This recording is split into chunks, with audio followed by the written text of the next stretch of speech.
Bonsoir les amis, comme promis, voilà le discours de l'ancien président de l'Assemblée nationale, Guillaume Soro.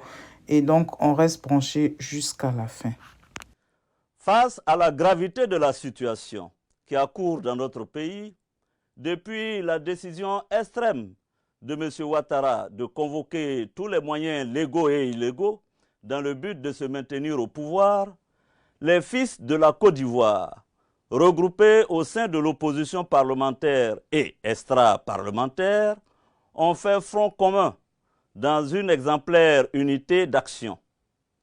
Depuis plus d'un mois, l'opposition politique ivoirienne se bat courageusement et dignement avec les instruments du droit et de la mobilisation populaire contre cette félonie qui défigure notre pays.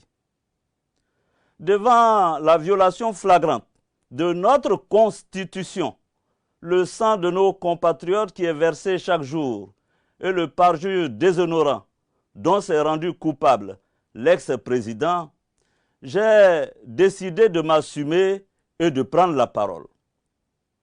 Je prends la parole car mon honneur me le commande. La dignité de notre pays l'exige et le souvenir du sacrifice de tous ces illustres fils du pays tombés pour la défense des valeurs de la République et de la démocratie me l'ordonne. Face à la mobilisation du peuple de Côte d'Ivoire, et vu le peu d'empressement de notre armée nationale à participer à l'hécatombe à laquelle il l'invitait, M. Alassane Ouattara a mobilisé pour servir sa cause, hélas, de nombreux miliciens et supplétifs armés qui mènent actuellement notre pays au chaos, en massacrant à l'arme blanche et même à l'arme de guerre nos compatriotes qui manifestent les mains nues. Ces hordes endoctrinées tailladent à la machette leurs pauvres victimes, allant jusqu'à incendier des habitations avec leurs occupants à l'intérieur. Un programme de repérage systématique des partisans de l'opposition en vue de leur élimination est en cours. Mes chères concitoyennes, mes chers concitoyens, c'est le lieu pour moi de saluer votre mobilisation exemplaire qui a permis de faire échec à la pire farce électorale de l'histoire de notre nation, orchestrée, comme vous le savez, piteusement par M. Alassane Ouattara, engagé dans son aventure effrénée et périlleuse de s'éterniser au pouvoir. Bravant ce peuple qu'il a vomi et rejeté, il entend s'autoproclamer pour la 3e fois président de la République. Nous ne l'accepterons jamais, disons-le tout net. Notre pays est désormais placé dans un contexte de vacance du pouvoir présidentiel, car celui qui tente maladroitement de s'imposer n'en a ni le droit ni la légitimité. En ce moment historique, il n'y a de place ni pour les trahisons, ni pour les demi-trahisons. C'est donc la raison pour laquelle l'opposition responsable, constatant la vacance du pouvoir présidentiel, a décidé, dans le cadre de l'espérance due au peuple, d'ouvrir une transition politique. Le Conseil national de transition a été créé pour assurer les charges exécutives de l'État, assurer le fonctionnement régulier des organes et des institutions républicaines durant toute la période de transition. L'ancien président de la République, son Excellence M. Henri Konan Bédié, président du PDCI-RDA, a été désigné pour présider le Conseil national de transition dont je suis membre. Installé dans le schéma mental de tous les dictateurs tropicaux, M. Alassane Ouattara a basculé dans la violence aveugle en déchaînant une répression brutale via ses forces endoctrinées contre les principaux leaders de la transition. Ainsi, le président Henri Konan Bédié, président du Conseil national de transition, est l'objet d'un blocus à son domicile. D'éminents membres du Conseil national de transition ont essuyé des attaques à l'arme de guerre contre leur résidence ou ont échappé tout simplement à des assassinats et à des enlèvements. M.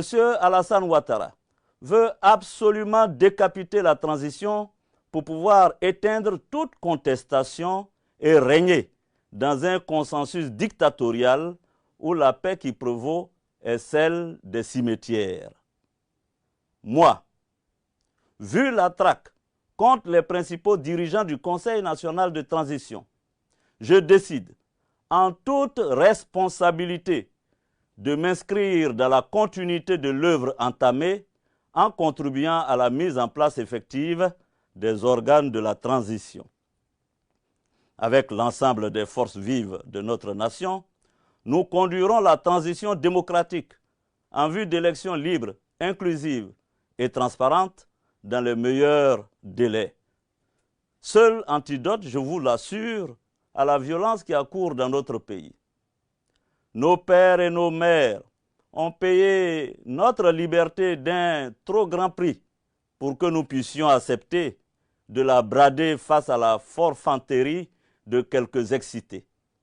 Nous refusons que le viol de notre loi suprême soit considéré comme chose banale et puisse rester sans conséquence. Nous n'accepterons pas que pour la gloire d'un individu, un individu seul, notre pays comptabilise aujourd'hui plus de 100 morts et plusieurs milliers de blessés en moins de 2 mois, que des milliers de nos concitoyens soient emprisonnés parce qu'ils ont exercé leur droit à la liberté d'expression et de manifestation, et que des hommes politiques soient assiégés, traqués, pour avoir exigé le respect de la loi, rien que le respect de la loi. Les Ivoiriens n'accepteront pas, je vous l'assure, qu'une cour constitutionnelle servile et complaisante adoube le complot électoral et apporte sa caution à la forfaiture en cours. Ce n'est pas ce dont nous avons rêvé pour notre pays.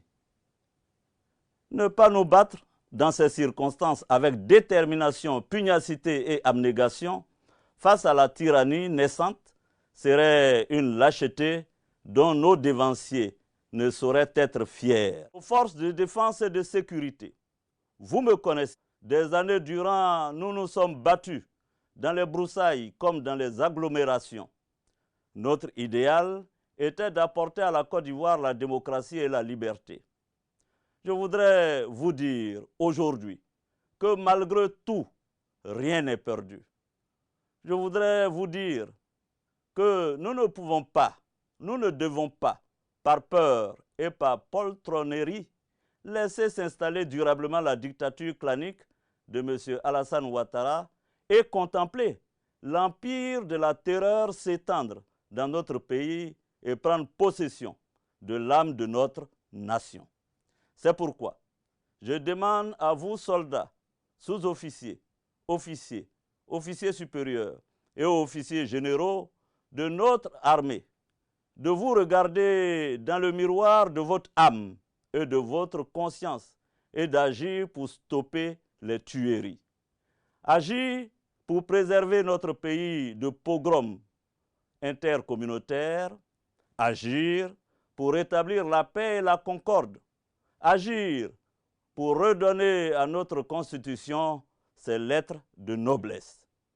M. Alassane Ouattara n'est plus le président de la République de Côte d'Ivoire. Cela est indéniable.